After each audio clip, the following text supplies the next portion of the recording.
elektronika. Coba saya besarin dikit ya.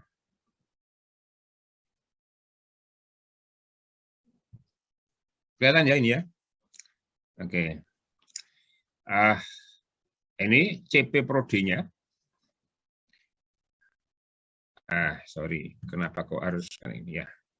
Jadi CP1 mampu menerangkan pengetahuan matematika. Ini nggak perlu ya, nggak perlu saya detailkan, tapi langsung CP mata kuliah. Pertama, mahasiswa mampu memahami dan menjelaskan konsep dasar sambungan PN pada dioda sebagai device non-linear. Ini minggu pertama harus selesai. Mahasiswa mampu mengidentifikasi BJT dan menganalisis penggunaan BJT pada rangkaian penguat, filter, dan osilator. Oke, ini 2 pertemuan, berarti minggu ketiga selesai. Mahasiswa mampu mengidentifikasi FET dan menganalisis penggunaan FET pada rangkaian penguat, filter, osilator. Mahasiswa mampu mengidentifikasi sistem logika, bilangan, dan kode, serta mampu mendesain menyederhanakan sistem logika. Kemudian yang keempat, mendesain dan mengaplikasikan sistem kombinasional. Ini sudah masuk pada setelah ITS. Jadi sampai dengan ITS sebenarnya ini ada ini satu kebablasan satu. Bentar. Nah ini 1 sampai 4 adalah sampai ITS. Tapi 5 sampai 9 setelah ITS. Ditambah praktikum. Ya. Oke. Kemudian ini materinya. Oke. Di sini Anda bisa lihat dasar sambungan PN, dioda sebagai device, and rectifier. Ya, analisis sinyal pada dioda, tipe dan spesifikasi dioda. Kemudian bipolar atau BJT ini dipakai sebagai penguat dan osilator. Kemudian masuk pada FET. Dan yang keempat ini adalah respon frekuensi. Oke. Ini dari silabusnya. Nah, RPS-nya adalah lengkap. Nah, bukunya ini. Selain ini, saya minta mempunyai yang namanya simulator. Simulator. Sama dengan LK, Anda bisa menggunakan PSIM, Anda bisa menggunakan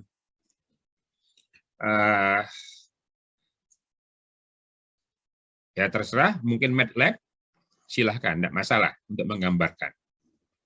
Sehingga Anda bisa membuktikan. Nah, ini adalah materinya. Kelihatannya banyak sekali di sini tugas yang harus Anda kerjakan. Ya, minggu besok sudah ada tugas tentang yang dinamakan rangkaian yang menggunakan dioda. Oke, saya stop share di sini. Saya memulai memberikan materi saya.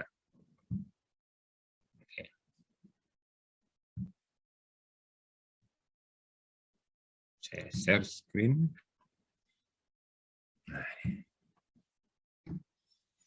Oke.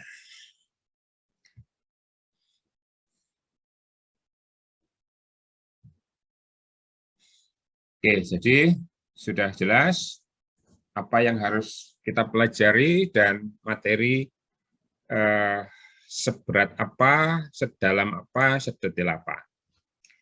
Ya. Sehingga Anda bisa lihat bahwa 1 sampai 4 adalah saya. Kemudian ini pustakanya, mohon kalau bisa punya ya. Nah, punya. Prasyaratnya adalah RL, kemarin sudah saya jelaskan. Ini adalah Buku-buku sebenarnya cukup lama ini, Anda bisa download gratis. Ini nanti PPT saya kasihkan kepada Anda. Nah, ya, saya kasihkan. Tolong dibuat grupnya aja, grup WA, biar saya bisa kirim. Atau nanti saya taruh di apa namanya, My Classroom. Hanya saja sekarang masih agak ruwet My Classroom-nya, sehingga agak susah untuk akses sewaktu-waktu. Oke. Mungkin ada yang mau menyampaikan sesuatu atau tanya sebelum saya memulai.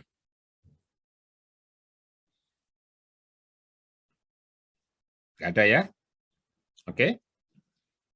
Baik. Saya akan mulai. Sebelum kita belajar elektronika, ada beberapa istilah: elektrik, elektronik, and electrical. Elektrik. Nah, biasanya digunakan untuk menerangkan alat atau peralatan yang bekerja menggunakan listrik. Misalkan electric heater, electric toaster, hair dryer, dan sebagainya. Jelas, Anda sudah pernah tahu semuanya. Elektronik digunakan untuk menerangkan alat atau peralatan yang mempunyai sistem sirkuit kelistrikan yang rumit dan sirkuit logik yang kompleks. Alat peralatan elektronik tidak sekedar menggunakan listrik sebagai daya supaya bisa bekerja, namun juga menggunakan listrik sebagai alat untuk mengirimkan informasi. Contoh komputer. Paling gampang. Elektronik. Electrical digunakan berarti terkait dengan listrik. Ya, itu contohnya yang terkait dengan sumber daya. Contoh generator. Ya, electrical. Jaringan generator. Jaringan listrik. Nah, itu electrical. Oke.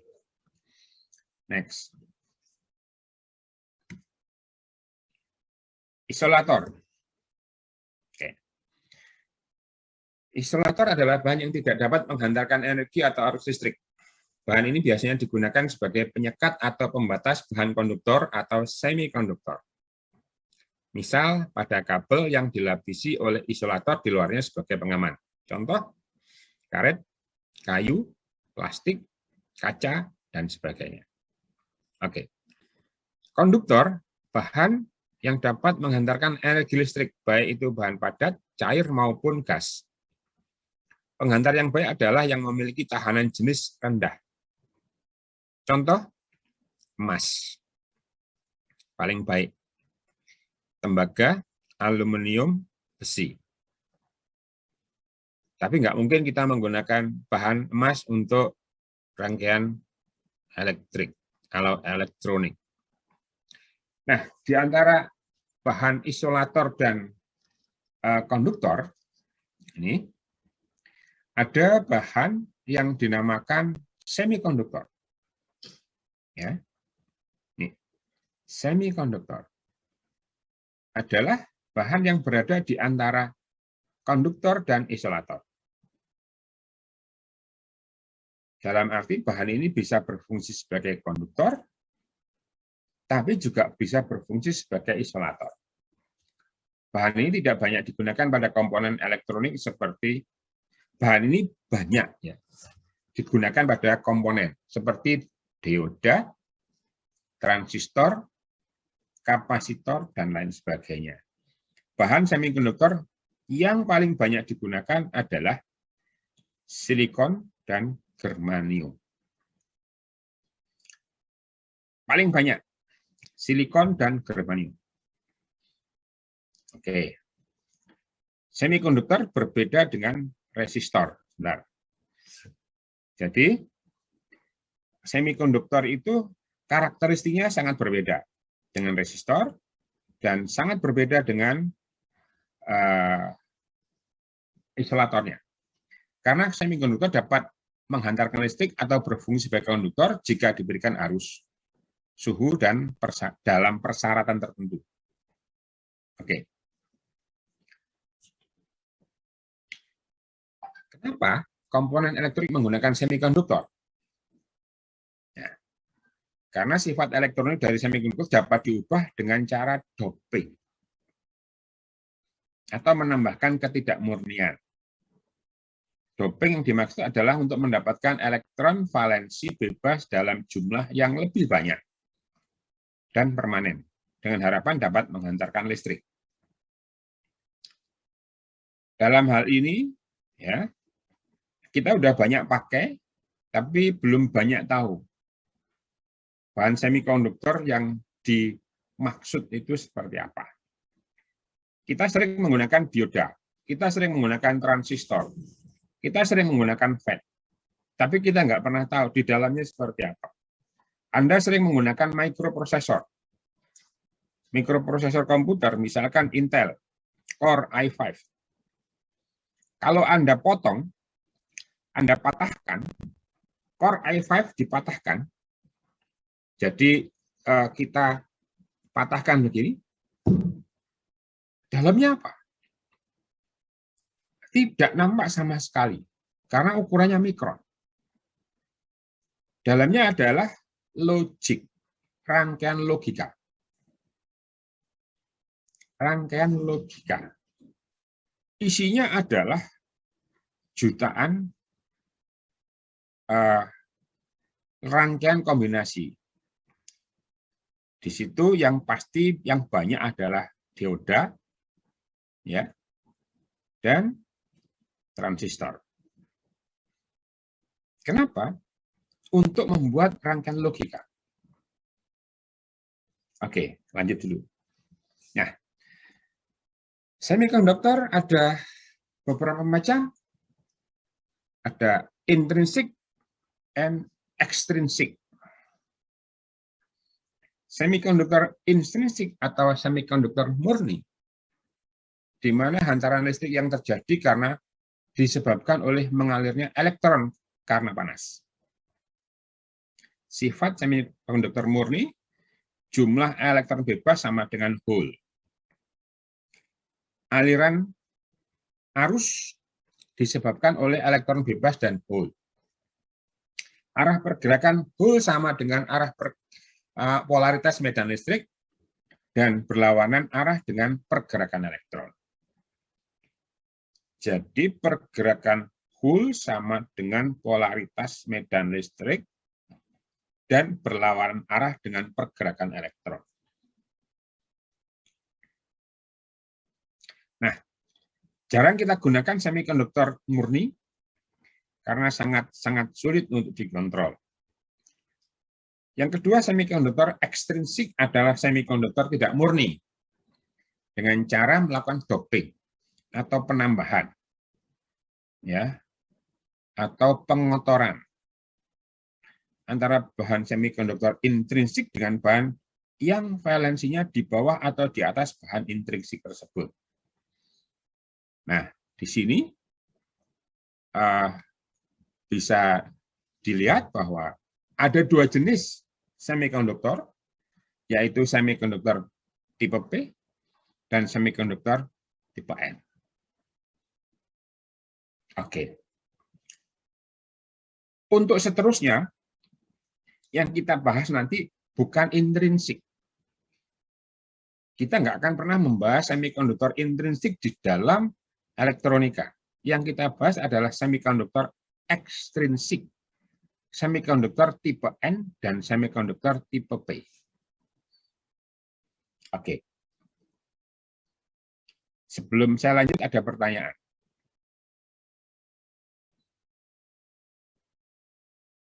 Oke, nggak ada. Oke, lanjut ya. Oke, contoh semikonduktor intrinsik sudah ya. Nah, ini. Saya tidak menjelaskan detail ini. Ini macam-macam strukturnya. Anda mungkin bisa mengamati bahwa di dalam sebuah bahan, dalam silikon, ini ada elektron valensi. Jadi proton akan dikelilingi oleh elektron dalam lintasan tertentu. Sehingga nanti berapa jumlah elektron yang paling luar akan dinyatakan sebagai elektron valensi.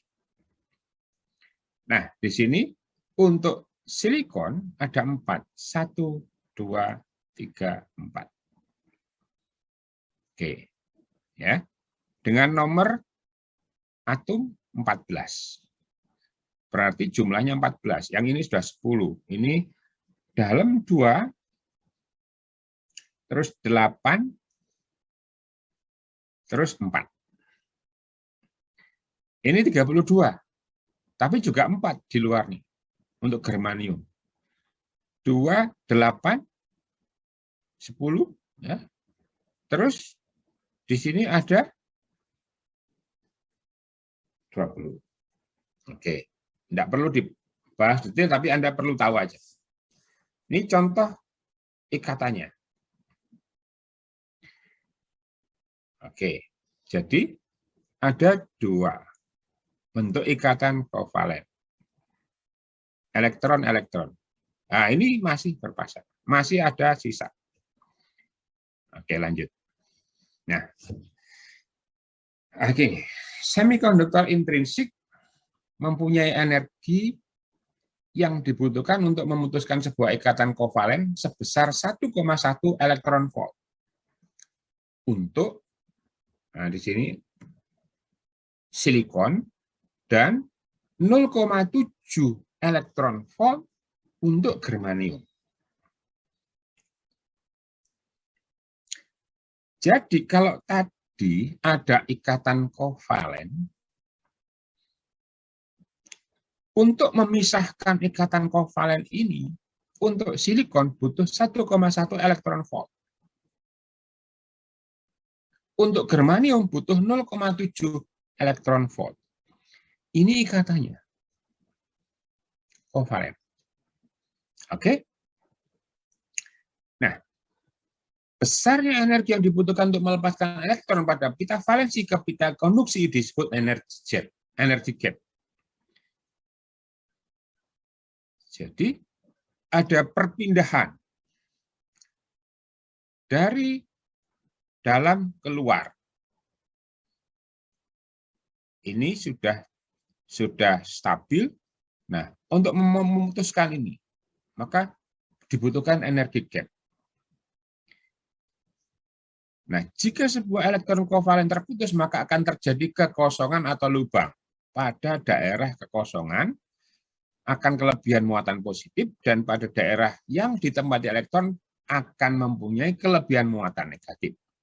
Kedua muatan inilah yang memberikan kontribusi adanya aliran listrik pada semikonduktor. Akibat adanya dua pembawa muatan tersebut, besarnya rapat arus dinyatakan sebagai konduktivitas. Karena timbulnya lubang dan elektron terjadi secara serentak, maka akan pada semikonduktor murni bisa bergerak. Maka pada semikonduktor murni besar energi yang dibutuhkan untuk membentuk pasangan elektron dan hol ditentukan oleh jarak celah antara pita valensi dan pita konduksi. Semakin jauh jaraknya, semakin besar energi yang dibutuhkan.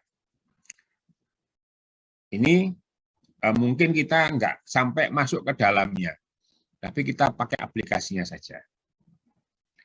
Kelemahan semikonduktor, tidak terdapat cukup banyak elektron bebas dan hol sehingga tidak menghasilkan arus yang berguna bagi konduktor. Ini kelemahan intrinsik.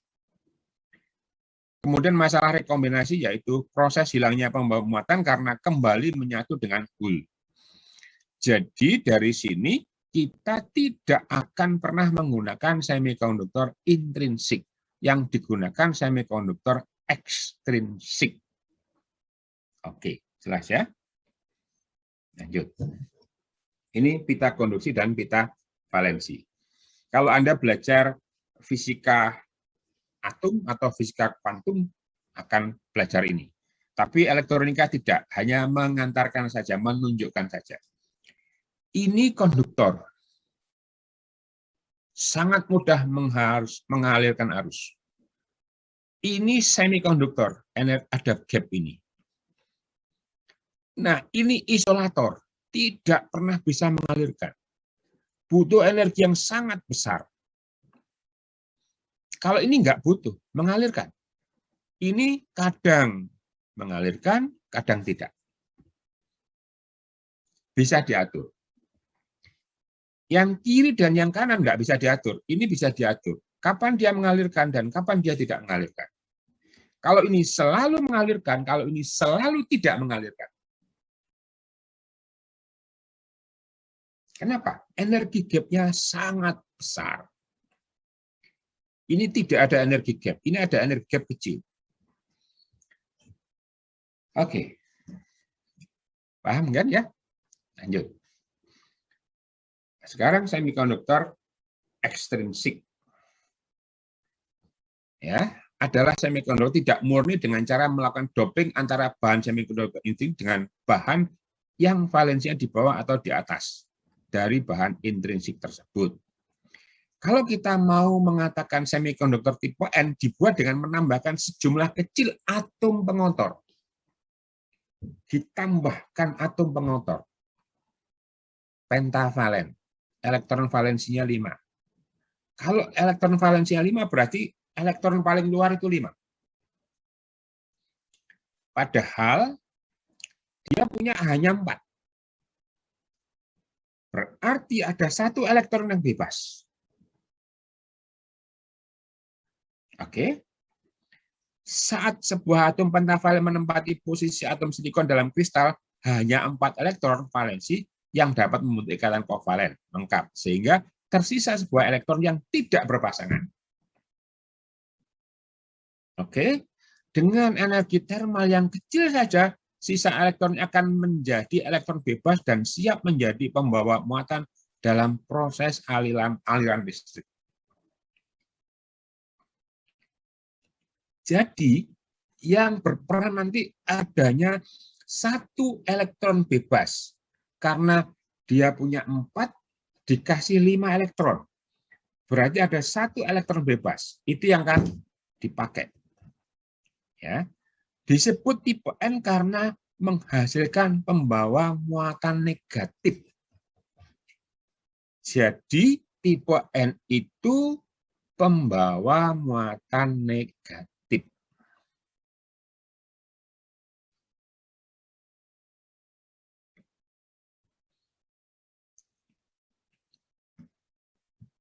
Oke, karena ada pembawa muatan atau charge carrier dalam semikonduktor tipe N, yaitu elektron sebagai majority carrier dan hole sebagai minority carrier.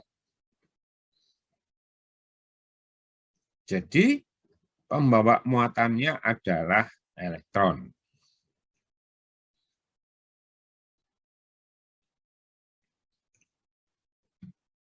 Oke.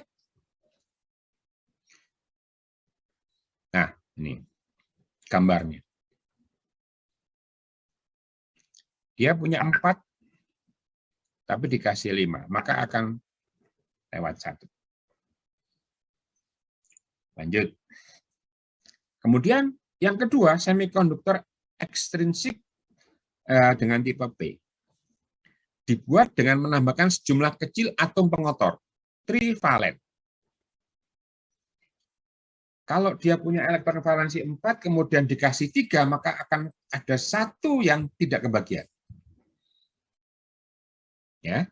Saat sebuah atom trivalen menempati posisi atom silikon pada kristal, hanya 3 elektron yang valensinya dapat membentuk kovalen lengkap, sehingga masih ada sebuah muatan positif dari silikon yang tidak berpasangan. Dinamakan hole.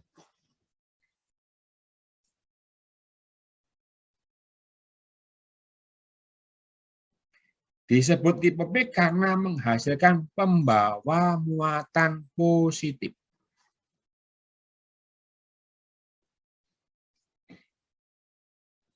Nah, karena atom pengotor menerima elektron, maka atom pengotor disebut atom penerima atau aseptor. Ada 2 macam untuk pembawa muatan atau charge carrier dalam semikonduktor tipe P, yaitu elektron sebagai minority carrier dan hole sebagai majority carrier. Oke, sudah jelas ya, P sama N. Nah, ini gambar.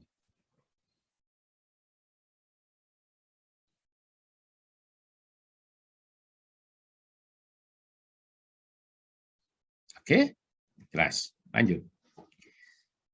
Nah, ini kalau ini tadi kan digambarkan dalam struktur mungkin 3 dimensi atau 2 dimensi, tapi dalam bentuk ikatan. Kalau ini sudah dalam bentuk bahan, walaupun sangat kecil nanti. Ya, jadi ion aseptor ini hul dan elektron pembawa minoritas. Oke. Kalau tipe N seperti ini, hitam free elektron, putih hul. Nah, kalau kita lihat di tipe N yang banyak elektron free. Pada tipe P yang banyak hul. Why? Ya, why? Kembali ke sini.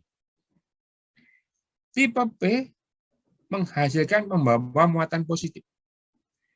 Tipe N disebutkan menghasilkan pembawa muatan negatif. Oke. Next. Sambungan semikonduktor P dan N. N-type, P-type. This is hole, this is free electron. Ini adalah sambungan. Oke. Apa yang terjadi? Nah, pada daerah sambungan atau junction, karena di sini ada hole, di sini ada elektron, elektron akan menempati hole.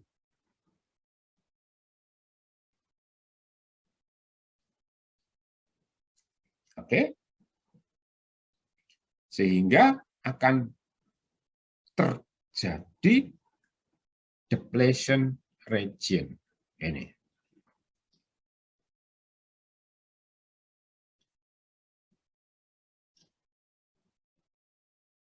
Oke. Karena antara elektron ya dengan hole ketemu.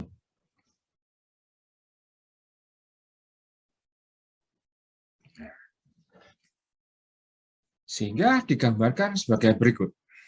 Ini daerah netral.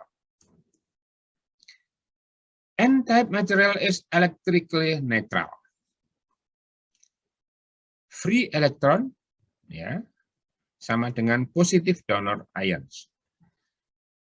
P-type material is electrically neutral, hole negative acceptor ions.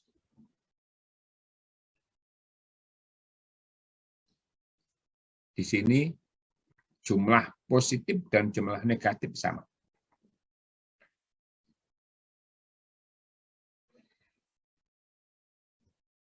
Nah, daerah ini dinamakan barrier potensial. Barrier potensial.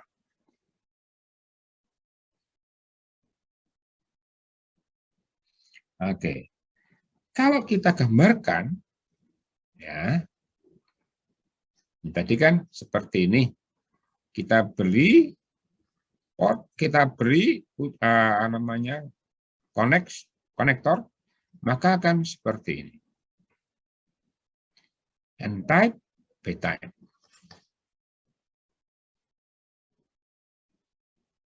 Oke. Nah, akan ada pergerakan muatan.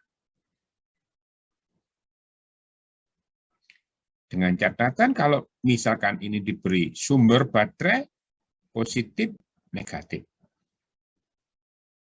Positif sambungkan dengan ujungnya P, negatif sambungkan dengan N.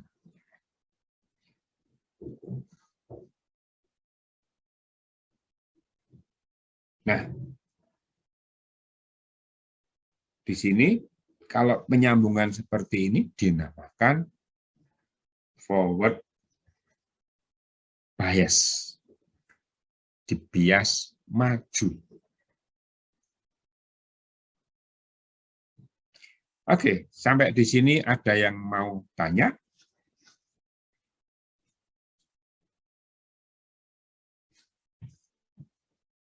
Apa cukup jelas? Permisi Pak, saya Fajar izin bertanya Pak. Oke, Atras atau Fajar? Oke, Fajar Pak. Iya, Fajar. Untuk pada sambungan PN itu kan dinamakan bias maju jika positifnya di bagian tipe P. Nah, kalau dirubah di tipe N, apakah terjadi hal yang sama? Apa terjadi hal yang sama atau beda dengan yang bias maju ini Pak? Terima kasih. Oke, nanti akan sampai ya. Jadi nanti ada yang dinamakan bias maju atau forward bias, dan akan ada yang dinamakan bias mundur atau reverse bias. Jadi sementara ini sampai di sini dulu. Oke, jadi kalau beda potensialnya atau baterainya itu di bagian positif disambungkan dengan P, maka ini bias maju. Nah, ini sehingga akan terbentuk seperti ini. Jadi applied voltage lebih besar dari potensial. Jadi ini lewat. Kalau lebih besar kan lewat ya, sehingga terjadi aliran arus. Ya, untuk silikon berapa? Ini 0,7. Barriernya 0,7. Untuk germanium 0,3. Yang mana sih yang dinamakan 0,7 dan 0,3? Ini tebelnya ini. Penghalangnya ini. Kalau terbuat dari silikon 0,7. Jadi kalau setelah lewat 0,7 dia pasti lewat. Misalkan dikasih 1 volt, lewat pasti. Tapi untuk germanium cukup 0,3. Oke, ini forward bias. Nah, kalau dibalik maka akan terjadi reverse bias. Sorry, ini ada yang kehilangan. Bentar. Kok bisa hilang?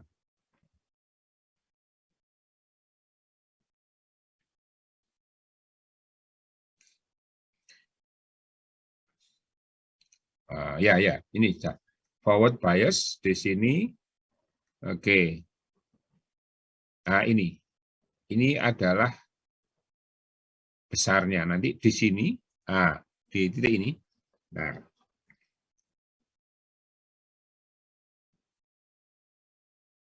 Nah, di sini, ini adalah 0,7 volt. Kalau ini SI. Tapi 0,3 volt kalau G.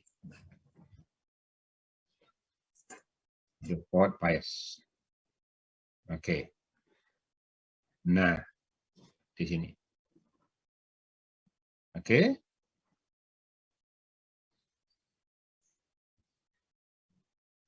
Apa akibatnya? Kalau ini sebagai saklar, saya on kan, nyala.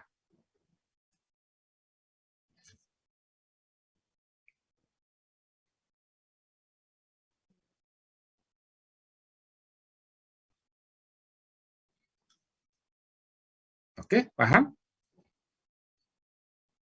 Pertanyaan dari Fajar belum saya jawab. Bentar lagi. Oke, paham yang ini?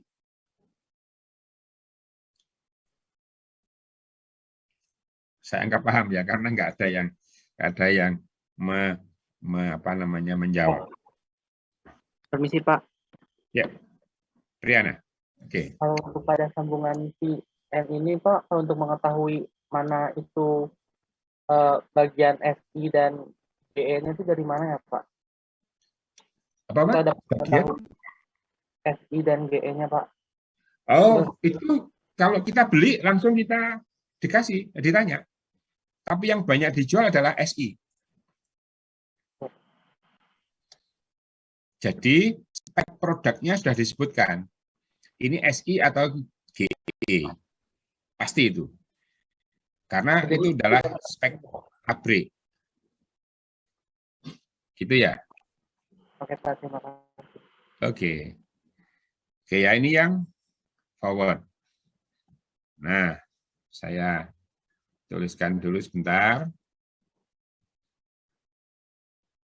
Ini, sambungan PN di bias maju. Lubang akan mengalir menjauh dari terminal positif dan elektron akan mengalir menjauh dari terminal negatif.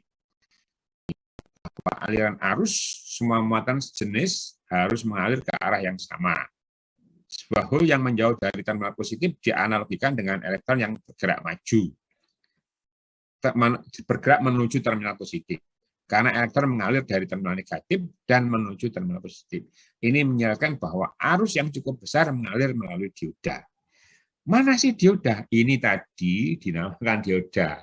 Kenapa? Dioda itu adalah